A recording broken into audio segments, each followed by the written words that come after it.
Hola, ¿qué tal? Esto es No Cool Enough Podcast. Yo soy Francisco López y volvemos a Historia de la Literatura. Hoy vamos a seguir con esta serie de poesía arcaica griega. Vamos a hablar de la lírica popular y también les voy a hablar un poquito sobre Arión, Táletas y Terpantro. Llegó la golondrina que nos trae bellos tiempos y nos trae bellos años, por el vientre blanca y por el lomo negra. Tarta de fruta tu saca de tu casa tan rica, y un vasillo de vino y un cestillo de queso, tampoco el pan de trigo y la yema de huevo. La golondrina rechaza.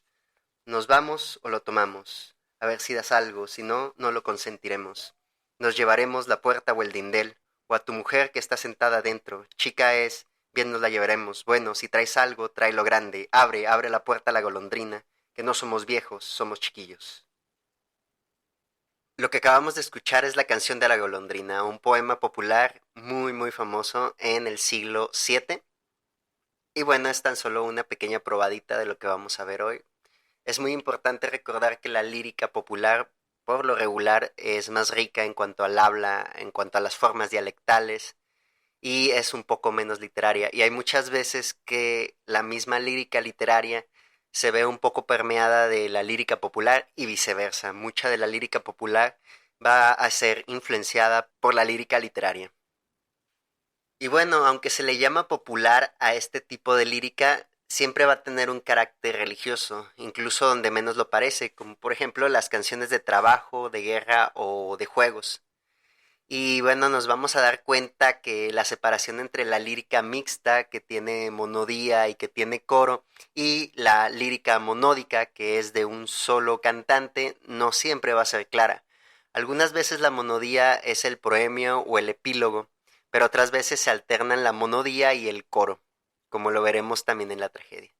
Hay ejemplos de canciones breves del solista acompañadas por algún refrán breve del coro, que va a acentuar la idea que se está abordando. También hay lírica popular evolucionada con corales relativamente largos. Por ejemplo, la canción de la golondrina, que es lo que acabamos de escuchar hace un minuto. Mientras que la lírica ritual, que casi siempre es puramente coral, a veces alterna con la monodía. Esta lírica popular es tipológicamente previa a la lírica literaria y de hecho continúa existiendo paralelamente a esta. Hubo también algunos autores que compusieron una lírica popularista, es decir, era una lírica literaria que quería sonar como lírica popular. Y bueno, en realidad es popular el origen de toda lírica coral. Y es muy importante que no debe esperarse que haya una consecución cronológica entre la lírica popular y la literaria. Y bueno, algunos fragmentos de una y de otra son contemporáneos, quiere decir que estuvieron viviendo de manera paralela. Primero, pues la lírica literaria está fuertemente influida, como les decía, por la lírica popular en cuanto a la forma y en cuanto al tema. En un segundo término, la lírica popular fue influida por la literaria. De este tipo de poesía vamos a encontrar un material escaso pero bastante variado. Hay un primer tipo formal que es el proemio o el epílogo que suelen acompañar a una acción ritual o a un clamor de un coro. Esto es un ejemplo que vamos a encontrar en las canciones de guerra, en la lírica en honor a Demeter, en los coros dionisíacos. Ejemplo de esto es la canción de los falóforos o la canción ática de Eiresione. Poesía monódica muy simple y de intervenciones del coro más rituales que verbales. Y bueno, un tipo más frecuente y documentado es en el cual se pide a un dios que venga. Por ejemplo, en la canción de las mujeres eleas y en la canción de las mujeres atenienses. Y bueno, un ejemplo que se ha conservado bastante bien y que es muy popular es la canción de la golondrina, que podríamos decir que es semiliteraria. Esta era cantada en Rodas por un coro de niños vestidos de golondrina. Y bueno, la llegada de esta ave trae la primavera. Entonces, todo esto tenía que ver mucho con estos rituales, tanto para Demeter como para Dionisos, en el cual pues volvía Perséfone y se terminaba el invierno y pues, surgía por fin la primavera. Tengo entendido que esta canción se cantaba como en una celebración muy parecida a la que nosotros encontramos como Halloween. Por eso vamos a encontrar que quien está cantando le pide a la persona que está dentro de la casa que le dé algo. En nuestro caso, pues pedimos dulces, pero en el caso de estos niños, pues pedían comida, pedían aceite, pedían pan, lo que fuera. Y bueno, esta canción pasó de ser una fiesta por la llegada de un dios a una diversión infantil. Es decir, también forma parte un poco de los juegos y de estas canciones que están dentro de los juegos de la infancia. Que nosotros, por ejemplo, yo como mexicano tengo muchísimos ejemplos de canciones que se cantan mientras estás jugando. También hay otros ejemplos de juegos, adivinancias y bueno, también tenemos que incluir las canciones de trabajo, que eran pues estas canciones que se componían cuando se estaba trabajando en el campo o con los animales. Otro ejemplo de la poesía popular es la poesía hípnica, como por ejemplo la canción de los Cueretes, que es ritual y semiliteraria. Y bueno, va a mantener los esquemas principales de la poesía popular. Es decir, va a haber un diálogo o un debate, pero estos no son únicos, además de que vamos a encontrar temas muy muy variados. Algo que se relaciona un poco con este tipo de poesía es el peán, que era un tipo de canción compuesta en honor a Apolo. Se solía cantar antes de la batalla, en las bodas, para la liberación de la peste y en diversas celebridades del culto apolíneo. Un poco relacionado con esto también están los himnos de victoria. Son un poco más arcaicos y hay uno que entre estos arcaicos que es atribuido a Arquíloco, en el cual vamos a encontrar la alternancia entre un solista y un refrán del coro, que se supone que esta canción imita el sonido de la lira. Otro tipo de poema es los trenos o cantos funerarios, que incluso siguieron siendo cultivados después por Simónides y lo vamos a encontrar mucho en la tragedia clásica. Este tipo de lírica estaba compuesta en honor a las personas muertas o también a los héroes. Otro ejemplo también del treno es el que se hace en honor al fármaco muerto, que era esta costumbre de tomar un sujeto y golpearlo con ramas hasta que lo sacaran de la ciudad. Y era una costumbre pues bastante cuestionable en estos tiempos, pero que era algo que se hacía. También vamos a encontrar en estos los cantos de cosecha y los trenos míticos, que bueno, obviamente pues trataban temas míticos de la mitología griega, arcaica. Y bueno, también vamos a encontrar que muchas veces en estos trenos había ciertos aspectos eróticos. Acercándonos a ese tema, también tenemos el ejemplo de los himeneos o epitalamios. Y bueno, vamos a encontrar recreaciones literarias en Safo, más adelante en Cátulo y en Teócrito. En este tipo de poemas se celebra al novio o a la novia, se elogia o se critica el matrimonio. Los poetas pues convirtieron las partes corales en simplemente monodías de una sola persona. Y imitaciones de este tipo de poemas podemos encontrarlas en, por ejemplo, dos obras de Aristófanes como lo son Las aves y La paz. Los temas eróticos no siempre van a ir unidos a los trenos y a los epitamios.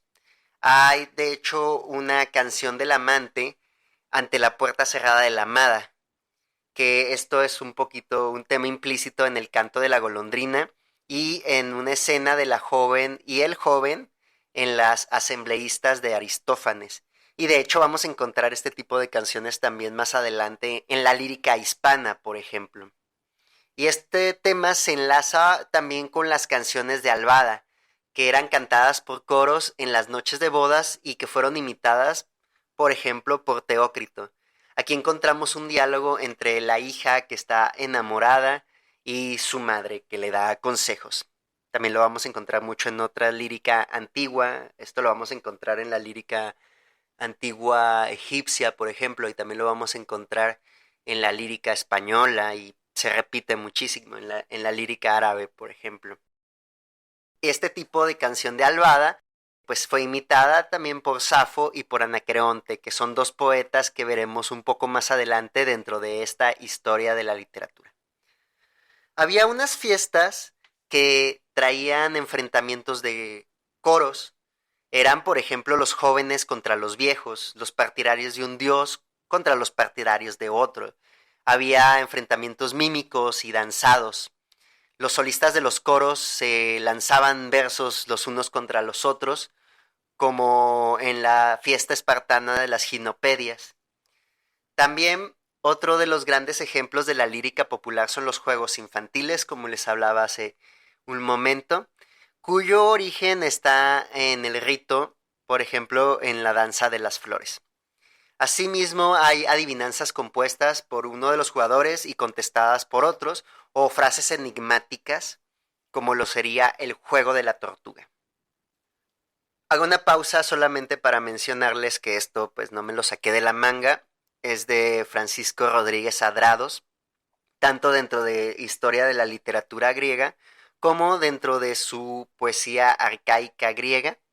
Y bueno, ya les he dicho en otros episodios que este señor es una eminencia, mis respetos, y bueno, voy a seguir hablando de este gran conocimiento que nos transmite este apasionado de la lírica griega antigua. ¿Cómo se da el paso de la lírica popular a la literaria? Podemos imaginarnos la creación de la lírica literaria y de la coral de cierta manera, nos dice Rodríguez Adrados. Un poeta de repente se le ocurre crear un texto que quede fijo para que sea aprendido por los demás y pueda ser cantado y bailado por un coro, con partes monódicas al inicio y al final. Esto es el proemio y el epílogo. Esa es la interpretación que hay, por ejemplo, de Alcmán y de Stesícoro. Luego, este tipo de lírica fue sustituido por uno que fue totalmente coral, es decir, solamente de coros. Este tipo de lírica, en la cual se enfrentaban dos coros o dialogaban, no creó un derivado literario. Solo pasó más tarde directamente al drama o a ya sea la tragedia o la comedia. Hubo un momento en el cual se generalizó un esquema en el cual había un coro y un solista. Esto lo vamos a encontrar mucho en El nacimiento de la tragedia de Friedrich Nietzsche. Y bueno, aquí en este esquema de coro y solista solía dominar una estructura ternaria, con un proemio, un coro y un epílogo. Hay algunas generalizaciones acerca de este tipo de lírica. Por ejemplo, el centro coral es habitualmente mítico. Esto lo vamos a encontrar, por ejemplo, con Píndaro. Es decir, hay un proemio y un epílogo que suelen ser monodías, uno solo canta y luego el coro nos va a cantar un mito. Nos va a decir una parte mitológica, ya sea de dioses, ya sea de titanes o ya sea de héroes o simplemente ya de los seres humanos. El proemio y el epílogo por lo regular hacían referencia a la fiesta en la cual se estaba ejecutando esta obra, estas canciones con mímica y con bailes. Otra cosa que podemos decir acerca de las generalizaciones que encontramos en este tipo de lírica es que los ritmos seguidos en la danza del coro y expresados en los estribillos dieron base para la creación de las monodías inicio y final. En la lírica literaria mixta y la que es puramente coral, la totalidad del poema está compuesta por estrofas idénticas. Es decir, se creaba una gran estrofa que era totalmente idéntica, original del poeta cada vez y que no solía ser tradicional. Esta podía dividirse, por ejemplo, en dos sectores simétricos y un tercero final. Teníamos, es decir, una estructura triádica. No teníamos una estructura métrica independiente para el proemio y para los épodos. Una tercera cosa que podríamos rescatar es que la monodía tiende a cantarse en un dialecto local. Cuando se desarrolla el coro literario pasa lo mismo. Por ejemplo, con Alcmán vamos a encontrar un dialecto lacónico, es decir, de Laconia, muy cerca, o bueno, en toda esta zona donde estaba Esparta, por ejemplo. Aquí vamos a encontrar que es más frecuente la lírica coral y que aquí se acepta una lengua doria, es decir, pues de origen espartano, con influjos homéricos. Obvio, Homero, o bueno, la tradición homérica siempre va a estar influyendo en todo este tipo de poesía. Con excepción de Alcmán, la lírica coral está escrita en este dialecto. Hay muchas diferencias en metros, coros, ritmos, tipos de danza, tipos de fiesta e incluso de los dioses celebrados. Vamos a encontrar también distintos poetas dentro de todo este catálogo. Y vamos con algunos de ellos que son casi míticos. Por su parte, Periandro, el que informó a Trasíbulo de la respuesta del oráculo, era hijo de Cípselo y tirano de Corinto. Pues bien, al decir de los corintios, y con ello coinciden los lesbios, en el curso de su vida fue testigo de un extraordinario portento. La llegada al Ténaro, a lomos de un delfín de Arión de Metimna, que era un citaredo, sin par entre los de su época y el primer individuo que nosotros sepamos que compuso un ditirambo. Se dio este nombre y lo hizo representar en Corintio. Cuentan que el tal Arión, que pasó la mayor parte de su vida en la corte de Periandro, sintió deseos de embarcarse para Italia y Sicilia, pero después de haber ganado mucho dinero, quiso regresar nuevamente a Corinto. A tal efecto partió de Tarento, y como de nadie se fiaba tanto como de los corintios, fletó un navío tripulado por marineros de Corinto. Pero estos, ya en alta mar, tramaron arrojarle por la borda para apoderarse de su dinero. Entonces Arión, que se percató de ello, apeló a su piedad, ofreciéndole su dinero, pero implorando por su vida. No obstante, no logró convencerlos con sus súplicas. Al contrario, los marineros le conminaron a que se suicidara, para poder recibir sepultura en tierra, o a que se arrojara sin más demora al mar. Sumido, pues, en tal aprieto, Arión les pidió, dado que habían tomado aquella decisión, que le permitieran cantar de pie en el puente con sus mejores galas, y les prometió que, una vez concluido su canto, se daría muerte. Ellos, ante la placentera perspectiva de poder escuchar al mejor cantor de su tiempo, pasaron de la popa al centro de la nave. Entonces Arión, vestido con sus mejores galas, tomó la cítara y, de pie en el puente, entonó el nomo ortio, y, al terminar el nomo, se arrojó al mar tal como estaba, con sus mejores galas. Y mientras los marineros ponían proa a Corinto, cuentan que un delfín tomó a Arión en su lomo y lo condujo a Ténaro. Al pisar tierra se dirigió a Corinto con sus galas y, cuando llegó, relató todo lo sucedido. Sin embargo, Periandro, que no creía en sus palabras, lo mantuvo bajo vigilancia, sin permitirle ausentarse, y estuvo al tanto de la llegada de los marinos. Cuando al fin llegaron, los mandó llamar y les preguntó si podían darle alguna información sobre Arión. Entonces, al responderle que se encontraba perfectamente en Italia y que lo habían dejado sin ningún problema en Tarento, Arión se mostró ante los marineros tal y como iba al arrojarse al mar, y ellos, consternados, no pudieron negar ya la evidencia. Esto, al menos, es lo que cuentan corintios y lesbios, y en el Ténaro hay una ofrenda, no muy grande, de Arión, hecha en bronce, que representa a un hombre a lomos de un delfín. Episodio del poeta Arión de Metimna, en el libro 1 de la Historia de Heródoto. Acabamos de escuchar un pequeño fragmento de la Historia de Heródoto, del primer libro, una pequeña probadita de lo que tendremos más adelante en la historia de la literatura. ¿Quién era Arión de Metimna? Era un citaredo lesbio al que la tradición atribuye la introducción del primer género coral literario. La Suda atribuye la introducción de los ditirambos con texto fijo y centro mítico a este autor y de haber sacado el coro del ditirambo. Vivió en Corinto bajo la tiranía de Periandro, que fue entre el 625 y el 585 antes de nuestra era, y se considera un personaje semimítico, que fue, como nos dice Heródoto, salvado del mar por un delfín y devuelto a Corinto. Sus obras se han perdido totalmente porque, pues, al parecer nunca de hecho llegaron a Alejandría. Pero este es uno de los poetas míticos y más antiguos.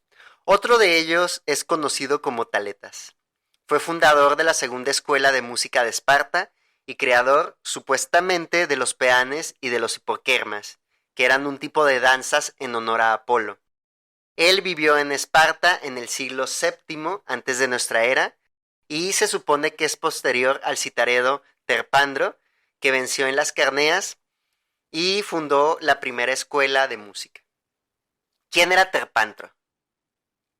Terpantro toma el influjo de la monodía lesbia en el desarrollo de la lírica coral del Peloponeso y otras regiones dorias. vamos a encontrar con él un tipo de lírica que fue continuada por jonios como Simónides y Baquílides y por un beocio como Píndaro. Voy a citarles un fragmento de Francisco Rodríguez Adrados. Cito: a partir de un modelo original, en toda Grecia se siguieron unas características precisas de la lírica coral, ni más ni menos que en el caso de la elegía y el jambo. Cierro cita. Pero la lírica coral tuvo una muy breve duración. De hecho, desapareció con Píndaro a mediados del siglo V antes de nuestra era. Y tuvo una resurrección artificial con el nuevo Nomo y el nuevo Ditirambo, un poco más adelante. No me quiero quedar sin hablarles un poquito de la lírica ritual, que es otro tipo de lírica popular. Los ejemplos que han sobrevivido son más recientes que la gran lírica coral y de hecho está muy influida por la lírica literaria. Es hímnica y está escrita en un dialecto artificial con base dórica. Artificial, ¿por qué? Porque toma mucho, por ejemplo, del lenguaje homérico. Incorpora habitualmente un mito, no es una obra original de un poeta de fama, está destinada a una ocasión o fiesta particular, bien sea un certamen musical, un funeral o un epicinio. Puede que esté firmado o no, pero suele ser una obra que está hecha para ser cantada por el pueblo en las celebraciones ordinarias, y no en un solo lugar, sino en diversos santuarios de la Grecia antigua o de la Hélade. Continúa sustituyéndola a la antigua poesía popular. También va a continuar su estructura, no es triádica, es monostrófica o de una sola estrofa, que va a ser interrumpida a veces por un refrán. Otras veces alterna la monodía y el coro.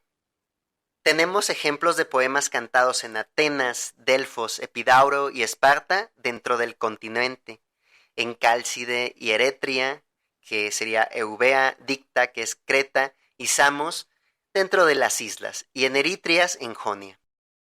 Hay poemas de una antigüedad de entre el siglo V hasta el siglo II antes de nuestra era. Habitualmente eran grabados en inscripciones en los templos.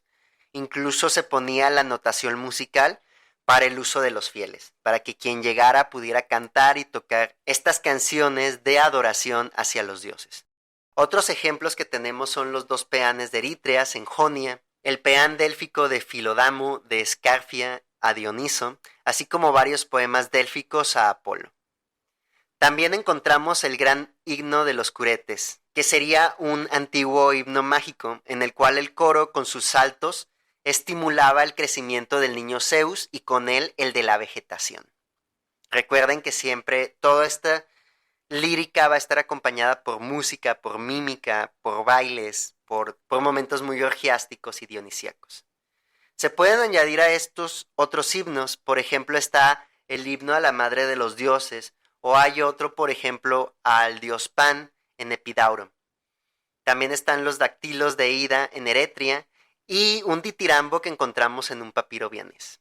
La lírica ritual, según este libro de Gredos, en el cual participa Francisco Rodríguez Adrados, nos dice, cito, dominaba la danza sobre la palabra, la repetición sobre la creación. A partir de aquí, y con destino a las celebraciones más importantes de ciudades y santuarios, fue creándose, desde fines del siglo VIII, la lírica literaria, donada por la palabra y por la innovación original. Cierro cita y abro otra cita. No era posible, ni nunca lo fue, que se crearan obras líricas originales para una sola celebración. Cierro cita y abro otra cita.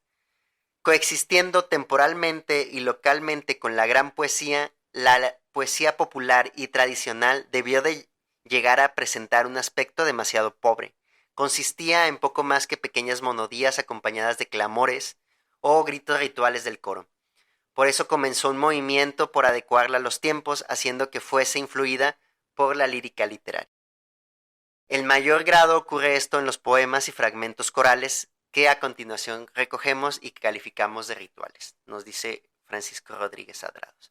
Una última cita, abro comillas, a partir del siglo V en efecto se grababan y conservaban en los santuarios una serie de inscripciones que contiene estos himnos culturales. El tipo más frecuente era el peán. Pues bien, Esta lírica ritual tiene la ventaja de que siempre era fija. Se prestaba mucho entonces para la ejecución de los grandes coros profesionales, sin importar dónde estuvieran ni quién los tocara. Sin embargo, también vamos a encontrar algunos himnos escritos por poetas cuyos nombres a veces conocemos. Por otro lado, desconocemos los nombres simplemente por el estado de conservación de las inscripciones. Las más de las veces suelen ser poemas anónimos. Era la obra de culto, no de autor, lo que interesaba. Es decir, aquí lo que interesaba era el poema y, bueno, a quién iba, hacia los dioses, y no quién lo estaba escribiendo. Abro cita de Francisco Rodríguez Adrados. Cuando podemos fechar estas obras, fecha de composición y no de inscripción, que a veces varían, siempre hallamos fechas que oscilan entre fines del siglo V y fines del siglo II, moda que se extendió por todo el mundo griego. Toda esta literatura está mal estudiada, apenas existen traducciones, y como estudios, salvo algunos particulares para el himno de los Curos y Silo y los himnos de Epidauro en general, lo mejor es lo que dice Powell en New Chapters of the History of Greek Literature. Y hablando de esta lírica ritual, es que quisiera terminar con este pequeño episodio que da un poco de continuidad a lo que habíamos estado viendo con la lírica arcaica griega, que nos sirve un poquito de puente entre esto, la lírica coral que veremos más adelante y la monodía que veremos con sus tres grandes representantes, que es la poesía lesbia de Alceo y Safo y la poesía de Anacreonte. Las y los invito a continuar con esta historia de la literatura. Vamos a seguir con la poesía arcaica griega más adelante y ahora solamente les voy a leer otros ejemplos sobre esta lírica popular. Los ejemplos, así como esta canción de la golondrina, los tomé de la versión de Carlos García Gual, editada por Alianza Editorial, la antología de la poesía lírica griega, siglos del VII al IV antes de nuestra era. Canto de la albada, siglo IV antes de nuestra era. ¿Qué te pasa? No nos delates, te lo ruego. Levántate antes de que él llegue. No nos cause una enorme desgracia a ti y a mí, pobrecilla. Ya es de día. ¿La luz no ves en la ventana? Este es un ejemplo de las canciones de albada, que solían cantarse como en las bodas. Que va a haber una continuidad de este tipo de lírica, que incluso vamos a encontrar esto en Romeo y Julieta de Shakespeare, cuando le está diciendo que ya llegó el ruiseñor y etcétera, porque ya es de día, ¿no? Enseguida les voy a leer los cantos del banquete. Primero, Palas Tritogenia, soberana Atenea, mantén en pie a esta ciudad y sus ciudadanos, sin dolores, ni contiendas civiles, ni muertes tempranas, tú, diosa, y tu padre. Segundo, a la madre de Pluto, la olímpica, canto. A ti, Démeter, en las estaciones que aportan coronas de fiesta, y a Perséfona, hija tuya y de Zeus. A ambas os saludo, cuidad bien de esta ciudad. Tercero, en Delos antaño parió dos hijos Leto, a Febo, de áurea cabellera, el soberano Apolo, y a la flechadora de ciervos la montarás Artemis, que sobre las mujeres tiene gran poder. Cuarto, oh Pan, que señoreas la famosa Arcadia, danzarín, compañero de las vibrantes ninfas, ojalá rías, oh Pan, en estas fiestas mías, y de estas canciones estés regocijado. Quinto, ojalá saliera como es cada uno, se le abriera el pecho, y luego la mente se le abriera, y de nuevo pudiera cerrarse, para conocer al hombre amigo de corazón sin trampa. Sexto, tener salud es lo mejor para un mortal. Lo segundo es haber nacido hermoso de natural. Lo tercero, ser rico sin engaños. Y lo cuarto, gozar de juventud entre amigos. Séptimo, así dijo el cangrejo cogiendo con su pinza a la serpiente. Hay que ser recto con el compañero y no pensar torcidamente. Ahora les voy a leer algunos cantos en honor a los tiranicidas. Octavo, en un ramo de mirto ocultaré mi espada como hicieron Armodio y Arostogitón, cuando los dos mataron al tirano e hicieron igualitaria y libre Atenas. Queridísimo Armodio, aún no estás muerto, sino que habitas, dicen, en las islas de los bienaventurados, como Aquiles, el de los pies ligeros, y también el Tideida Diomedes, y el noble Idomeneo.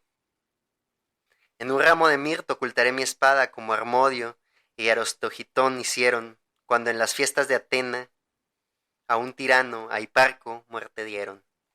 Vuestra gloria pervivirá por siempre en la tierra, queridísimos Harmodio y Arostogitón, porque muerte disteis al tirano e hicisteis igualitaria y libre Atenas.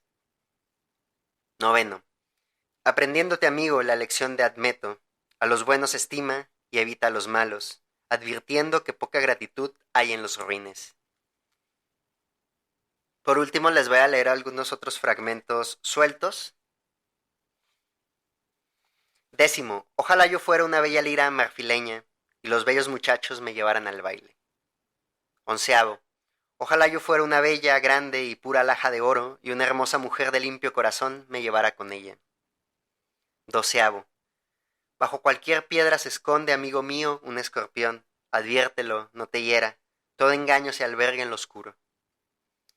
13. Tiene el cerdo una bellota, y ansía coger otra. También yo tengo una hermosa muchacha, y otra deseo alcanzar. 15. Quien un amigo no abandona, conserva grande estima entre los hombres y los dioses, según mi parecer. Pues bien, eso es todo por hoy. Muchas gracias a todas y a todos los que me acompañan esta mañana, esta tarde o esta noche en este podcast llamado Nokulenov. Yo soy Francisco López, esto fue Historia de la Literatura. Pueden seguirme en Instagram y en Facebook como Nokulenov y Nokulenov Podcast. Y nos vemos la próxima.